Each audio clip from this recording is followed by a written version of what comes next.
Okay, this is part 3 of session 4 of the Gospel of the Kingdom of God.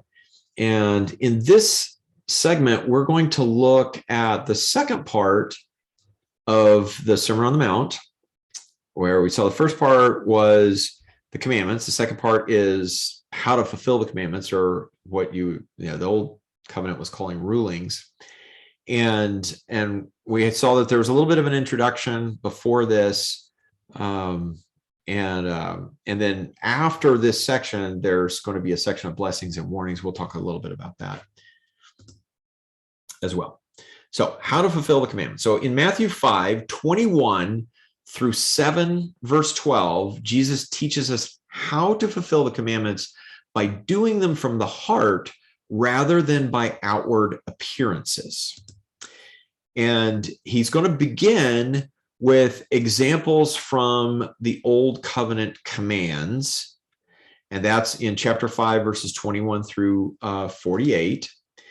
Then he's going to show how to live for God and not for yourself in your spiritual and secular life. And this comes from chapter 6, verse 1 through verse 34. So it's the entirety of that chapter. And then finally, he's going to teach on how to judge and do it right? How to do it God's way. And that's chapter 7, verses 1 through 11. And then finally, he's going to give a summary statement. And that is 7 verse 12. This is where he's going to say, all the law and the prophets is summed up in, love your neighbor as yourself.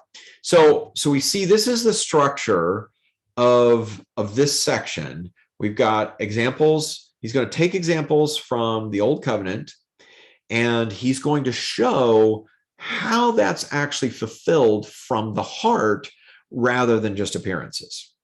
And we'll dig into that deeply in a future session. But just as an example, you can see, he's one of the examples is adultery. Thou shalt not commit adultery. But I tell you, if you've looked on a woman with lust in your heart, then you've committed adultery already, right? So you can see what he's doing is he's showing it's not just the outward act of not committing adultery. That's not how you fulfill the commandment from the heart.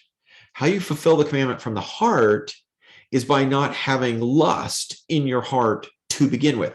You'll never commit the act of adultery if you don't have lust in your heart, right? If you're not looking at another person inappropriately with lust, then it's not in your heart. You just don't have it at all, right? That's how you fulfill the law from your heart. So we'll look at all those examples. That second section, he's going through things like prayer and fasting, and he's talking about money and the pursuit of things that you need in life to live life and all that kind of stuff. And how do you deal with all of these things, both your spiritual activities like prayer and your secular activities like, your job and money and stuff like that? And how do you deal with all that in a way that's actually living for God from the heart, where you're fulfilling those commands from the heart and not just serving yourself? And then that last section, judging righteously, it's the famous,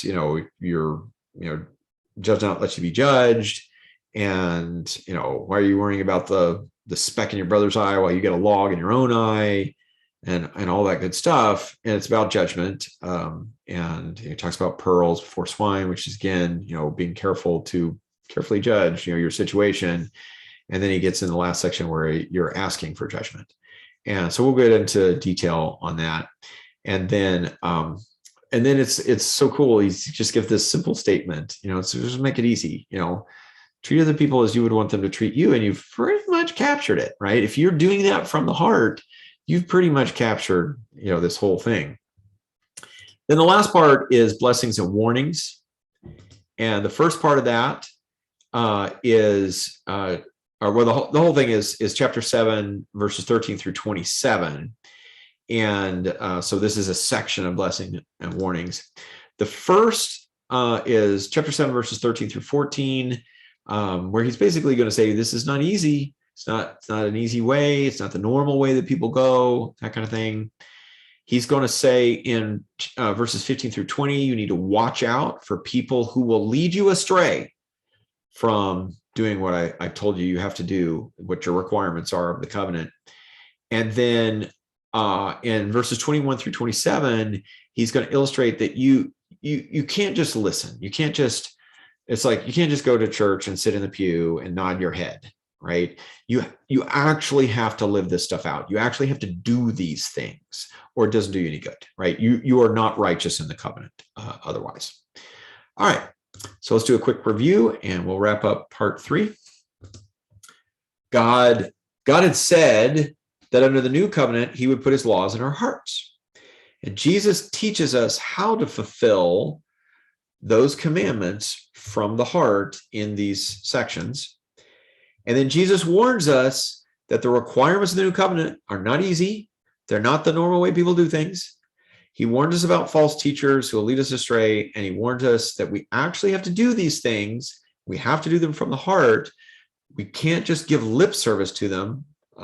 And we've probably all been guilty of that. We probably know many people who do that. It's what the Bible likes to call a hypocrite, right? You're saying the thing, but you don't live up to it, right? You don't actually do it. And that's not good enough, Jesus tells us. All right, for next time, we're going to take a deep dive into the commandment section of the Sermon on the Mount. That first part where you've got the Beatitudes, and then you've got the salt and light and all that kind of good stuff. We'll go through all of that in detail, looking at each one and gaining an understanding of what are these things and what do they mean. Until next time.